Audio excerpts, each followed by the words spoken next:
நமஸ்காரம். நான் ஆஸ்ட்ரோ அமிர்தா பேசுகிறேன். இன்றைக்கி பார்க்க போகும் கேள்வி பதிலும் அதில் அடங்கியிருக்கும் கிரகம் என்ன என்றால், ஒரு வித்தியாசமான கேள்வி. தாயை வணங்குவதால் புண்ணியம் கிடைக்குமா? அதாவது வாழ்ந்து கொண்டிருக்கும் தாயை வணங்குவதால் புண்ணியம் கிடைக்குமா? இப்படி கேட்கக்கூடிய கேள்வி ஒரு வித்தியாசமானது தான் என்று தான் சொல்ல வேண்டும். ஏனென்றால் அதாவது தாய், தந்தை, குரு, தெய்வம் இப்படி வரும் வரிசையில் முதல் இடம்பெறும் நல்ல தெய்வம் என்று சொன்னால் அது தாய்தான். ஆனால் கேள்வி எப்படிப்பட்டது என்றால், தாயை வணங்கினால் புண்ணியம் கிடைக்குமா?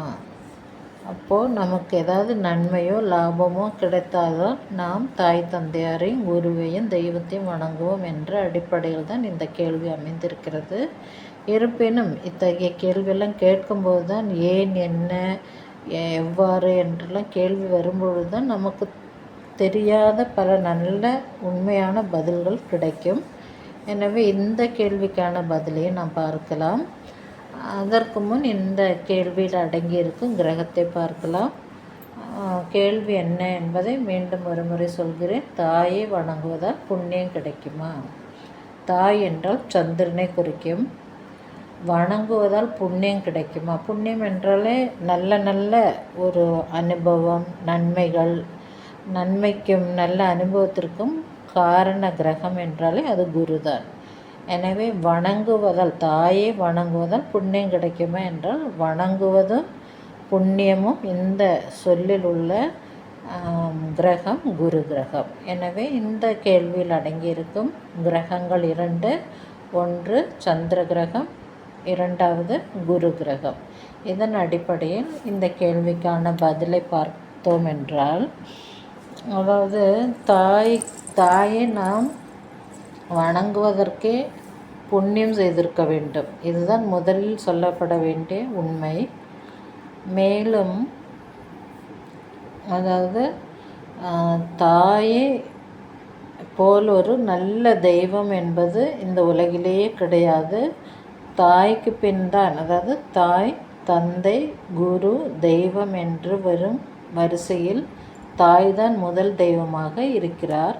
எனவே தாராளமாக அவருக்கு நீங்கள் நல்லது செய்தாலும் சரி, நல்லது செய்யவில்லை என்றாலும் சரி, எப்பொழுதும் தாய் ஒரு குழந்தை, அந்த குழந்தை ஆணாகட்டும் பெண்ணாகட்டும், அந்த தாயானவள் குழந்தை எங்கிருந்தாலும் நன்றாக இருக்கட்டும் என்று மனதளவில் நினைக்கக்கூடிய தெய்வம்தான். அப்படி நினைக்கும் பொழுதே அந்த குழந்தை ஆணாகட்டும் பெண்ணாகட்டும் எங்கிருந்தாலும் நன்றாகத்தான் இருப்பார்கள்.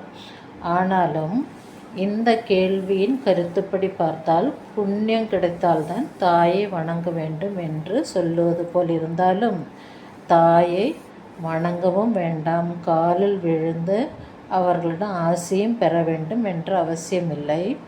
அவர்களுக்குரிய அன்றாட தேவையை நல்ல முகமலர்ச்சியுடன், நல்ல சந்தோஷத்துடன், அன்றாட தேவையை முகமலர்ச்சியுடன் நல்ல சந்தோஷத்துடன் கவனித்தாலே போதும், நிச்சயம் புண்ணியம் கிடைத்துவிடும்.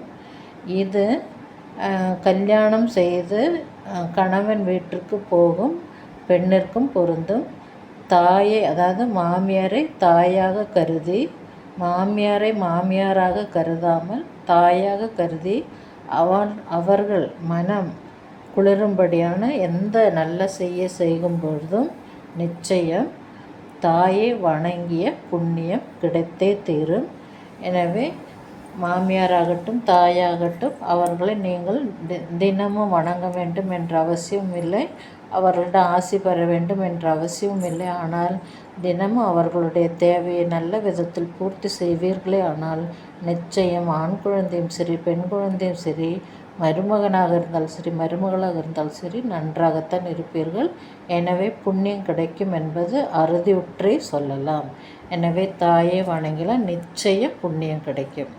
எனவே இந்த வீடியோ பிடித்திருந்தால் மற்றவருக்கு ஷேர் செய்யவும், அதேபோல் சப்ஸ்கிரைப் செய்ய மறக்க வேண்டாம். By from astro.